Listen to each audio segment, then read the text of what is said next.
কি ভীমরতি ধরেছে? কতবার বললাম লেখাটা স্বয়ংবর নয়, স্বয়ং বউ লেখাবি। যুবরাজের পরাগ মিলন কি কোনো পুংকেশরের সাথে করাবি? ক্ষমা করবেন পুষ্পরাজ, বড়ই ভুল হয়ে গেছে।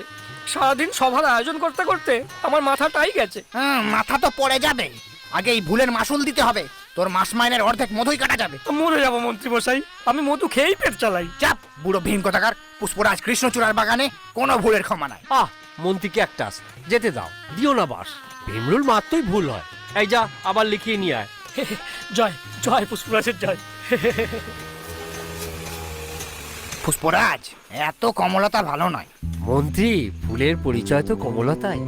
সবই আপনার মহানুভবতাই, কিন্তু আপনি কি জানেন আপনার এই অত্যাধিক স্বাধীনতায় যুবরাজ কদমরথ যায় কোথায়? সে কি, যুবরাজ কি মজেছে কোনো বারবনিতায়? অনেকটা তাই, তবে সে কোনো গণিকা নয়, আপনার যুবকের প্রেমিকা। সে কি কথা? তার জন্য এত বড় করে স্বয়ংবউ সভা হচ্ছে, আর এখন সে প্রেমিকার গন্ধ শুকতে যাচ্ছে। হ্যাঁ পুষ্পরাজ, দেখছেন না শুকতে শুকতে যুবরাজ কেমন দিন দিন শুকিয়ে যাচ্ছে।